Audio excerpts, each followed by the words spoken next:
It's not my team, but it's okay. What is So, your team then? Lens, Oh. Racing Club of Lens. You and? We are Who are the other support? 26,000 each game in second division. Oh, great. Hey. Sorry.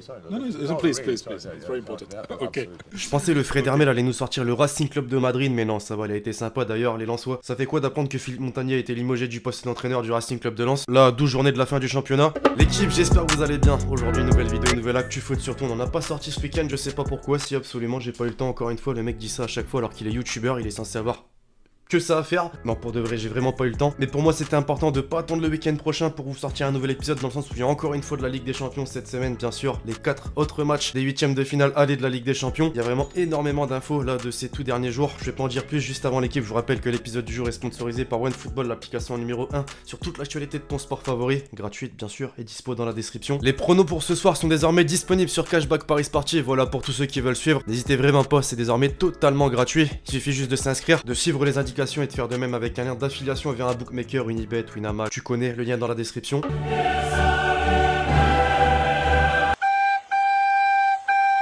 2003, Alf-Inch Haaland, défenseur de Manchester City, est contraint de prendre sa retraite. Dans le même temps, les Citizens recrutent Claudio Reyna. Hier, donc la semaine dernière, plutôt, Giovanni Reyna, fils de Claudio, délivre la passe décisive à Erling Braut Haaland, fils d'Alf-Inge, sur le deuxième but du BVB. Alors des anecdotes, on en a vu passer, mais c'est là réellement. Je sais pas si on peut parler de destin, mais c'est absolument exceptionnel. Alors on va peut-être pas reparler des premiers 8ème de finale aller de la Ligue des Champions qui se sont déroulés la semaine dernière, dans le sens où il y a eu pas mal de surprises, on en a déjà parlé. Et je voulais quand même faire une petite mention à tous les clubs allemands en Coupe d'Europe, plus particulièrement, puisque certes Dortmund et Leipzig ont été victorieux, mais en Ligue Europa, c'était la même chose. Francfort, Wolfsburg et Leverkusen ont fait de même 100% de réussite chez les clubs allemands. Reste plus que le Bayern finalement dès ce soir à Stamford Bridge. On a vraiment une semaine chargée, voilà, puisqu'il y a également Naples-Barcelone. D'ailleurs à Naples, c'est à se demander si on va plus supporter son propre club que Lionel Messi en tant que tel, non, puisqu'à son arrivée c'était vraiment masterclass.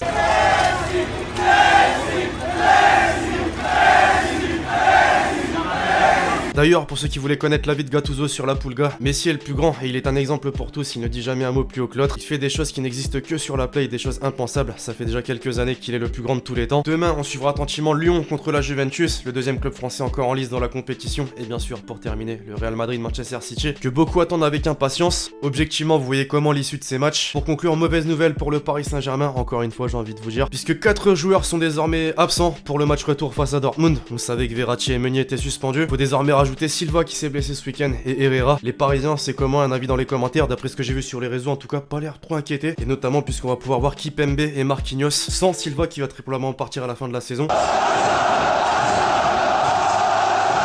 Il avait plus marqué depuis 4 matchs en Liga et vous pensez que c'était réellement un problème pour lui? Mais si, l'équipe, fallait absolument qu'on fasse une aparté Barça dans cette vidéo puisqu'il a inscrit un quadruplé ce week-end contre Eibar. Le mec a juste rentabilisé 4 matchs là avec ses 4 buts. Mais ce qui m'impressionne encore, c'est en termes de stats, depuis le début de la saison, il est impliqué dans 30 buts avec le Barça. Rappelons qu'il a démarré la saison que le 21 septembre à partir de la 5ème journée. Il compte actuellement 18 buts et 12 passes décisives, donc il est meilleur buteur et le meilleur passeur du championnat. Puis si j'ai voulu parler des Rouges et Bleus, c'est aussi pour la première performance de Martin Braithwaite sous les couleurs du Barça. Il a délivré 2 passes décisives pour sa première. Franchement, bonne performance. Moi, ce qui m'a marqué, c'est sa déclaration d'après-match. Je ne laverai pas mes vêtements après avoir reçu les câlins de Messi. Oui, je l'admets, je ne pensais pas que je jouerais pour Barcelone il y a une semaine. On peut le comprendre quand tu fais une carrière où tu passes par Toulouse, par les Girondins de Bordeaux, par les Ganes, puis par le Barça. Il y a une couille dans le pâté. En vrai, la véritable bonne nouvelle, c'est que le Barça a pris la tête de la Liga suite à la défaite du Real Madrid en championnat. La saison est pas encore finie, bien sûr.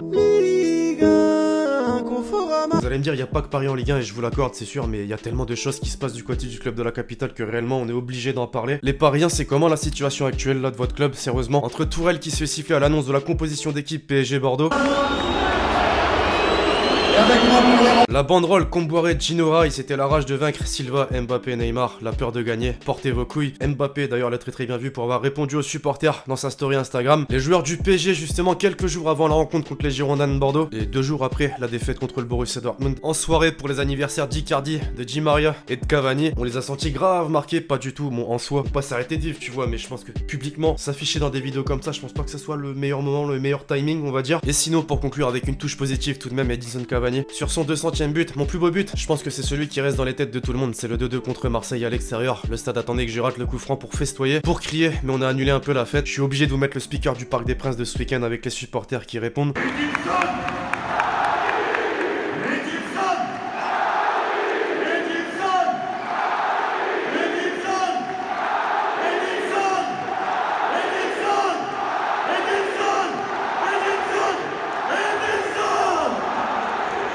Marseille affiche 52 points après 25 matchs de Ligue 1, son meilleur total à ce stade de la saison, au 21e siècle. Il y a de ça encore un peu plus d'une semaine, Marseille surprenait tout le monde, j'allais dire, mais le LOSC en particulier avec sa victoire à Pierre-Mauroy 2-1 dans les tout derniers instants du match. Payet était absent mais était plus que content de montrer sa joie sur Insta. Benedetto, Germain, le duo, tout a fonctionné. Mandanda. Bon, fallait s'y attendre après une longue série sans défaite, le FC Nantes a mis fin tout simplement à l'épopée marseillaise. Victoire 3-1 des Nantais au Vélodrome. Sur Insta, là, on a le droit à une autre vidéo, on a eu Payet la semaine dernière, là les Nantais franchement on fait fort.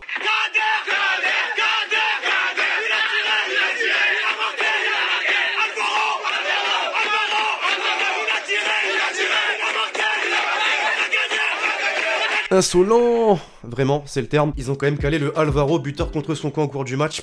Demain, les Lyonnais, c'est le grand jour. En attendant, je pense que je pouvais pas passer à côté de ce qui s'est passé au sein du club, en particulier avec Jean-Michel Aulas. Je peux comprendre les envies de voir son départ, voire même de certains envies de meurtre. Là, j'avoue, je vais loin, mais quand même. Il a réalisé une interview pour son propre club, c'est-à-dire pour olympiquelyonnais.fr. Et vraiment, non, si vous voulez une illustration de son interview, ça se rapproche de ça. Il s'est posé des questions à lui-même, c'est pas possible. Un petit exemple avec une déclaration sur l'Olympique de Marseille. Dans cette interview, il faut noter que l'Olympique de Marseille n'a pas joué de Coupe d'Europe cette année, ce qui lui a donné un avantage certain dans le championnat, et que par ailleurs, il s'est à nouveau mis dans le rouge sur le plan économique relativement au fair play financier, contrairement à l'Olympique lyonnais. La mauvaise foi à son paroxysme. Pour en terminer avec notre fabuleux championnat de France, le classement, évidemment le Paris Saint-Germain, toujours à la tête avec ses 65 points. Marseille qui a buté toujours deuxième avec ses 52 points, suivi par le Stade Rennais au pied du podium. Alors la semaine dernière, je sais pas si c'est parce qu'il y a eu la Ligue des Champions ou quoi, mais réellement il y a eu énormément de déclarations, donc on va faire vite. D'abord avec Messi à propos d'Abidal, j'ai senti qu'il s'en prenait aux joueurs, je ne pouvais pas laisser le directeur sportif m'attaquer comme ça. Sur son futur au club, je ne peux pas penser à quitter Barcelone si le club le veut, je n'ai aucun problème à rester, je veux gagner notre Ligue des Champions et continuer à gagner la Liga. Si nous voulons la Ligue des Champions, nous devons beaucoup grandir. Aujourd'hui ce n'est pas suffisant. Sur Neymar, pour faire plaisir aux Parisiens, il a vraiment envie de revenir et a toujours montré qu'il regrettait son départ, il a fait beaucoup l'été dernier pour revenir, et demander pardon aux socios, ce serait le premier pas pour tenter d'y arriver. Sur son grand rival, Cristiano Ronaldo offre tellement de choses à l'équipe dans laquelle il joue, il est normal qu'il continue à marquer à la Juventus. C'est un prédateur, il aime marquer, je suis convaincu que chaque jour où il ira sur le terrain, il marquera. Et enfin, pour en finir avec la Pulga, les favoris pour la C1, toutes les équipes sont difficiles à jouer, je pense que Liverpool, la Juventus, Paris et le Real Madrid sont les plus forts aujourd'hui, c'est-à-dire qu'il passe subtilement un petit uppercut dans les Parisiens avec Neymar, mais derrière quand même il place Paris favori. Serge Aurier, lui, s'est confié à France Football. Dans cette équipe, il n'y en avait pas beaucoup qui avaient l'amour du maillot comme moi, l'amour de Paris comme moi. J'étais fier de jouer dans ma ville, fier de l'importance que j'ai commencé à prendre sur l'affaire Périscope, la fameuse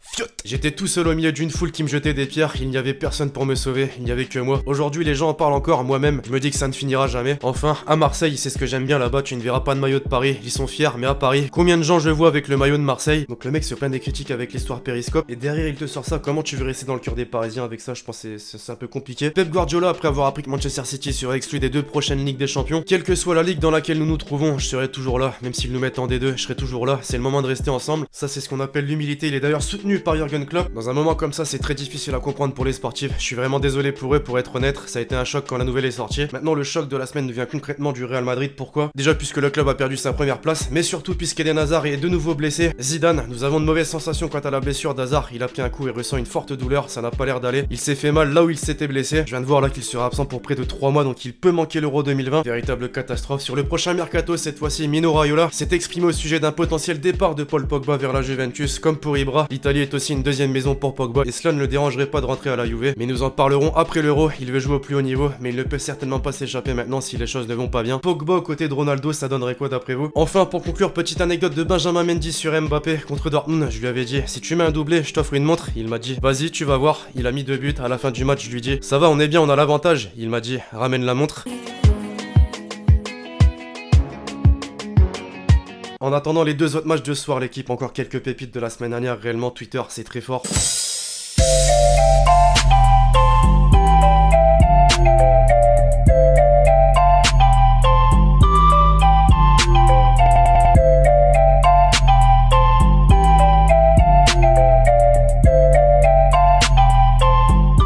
Second poteau, Pavard.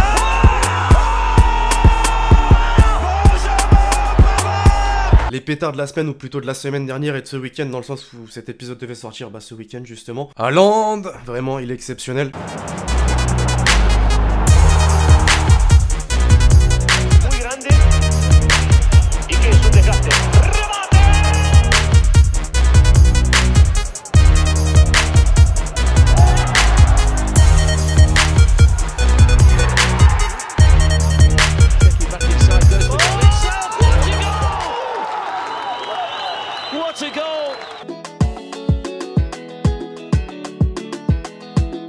enfin, pour conclure, l'hashtag Hélène. Selon toi, Mbappé devrait jouer l'Euro 2020 ou les JO 2024? Les JO 2020 plutôt, non, c'est vrai qu'Mbappé a déjà fait quelques déclarations disant qu'il voulait jouer à la fois l'Euro et les JO, ce qui en soi n'est pas impossible, mais vraiment en termes de récupération, le mec, bah en fait, il y aura pas de récupération, le mec va sortir d'une saison avec le Paris Saint-Germain, il va jouer l'Euro et derrière il y aura les JO. S'il le veut qu'il le fasse, mais par contre les Parisiens ou même le club qu'il va rejoindre s'il quitte Paris, le début de saison prochaine réellement il sera au placard, il pourra pas commencer. Bref, voilà l'équipe, c'est tout pour l'actu foot du jour. J'espère vraiment que vous l'avez kiffé, je compte sur vous et c'est le cas pour lâcher le gros pouce bleu. N'oubliez pas de poser le commentaire avec votre question plus l'hashtag Hélène pour le prochain épisode. Puis d'ici là on se retrouve très vite sur la chaîne pour de nouvelles vidéos. C'était Lexi. Ciao ciao.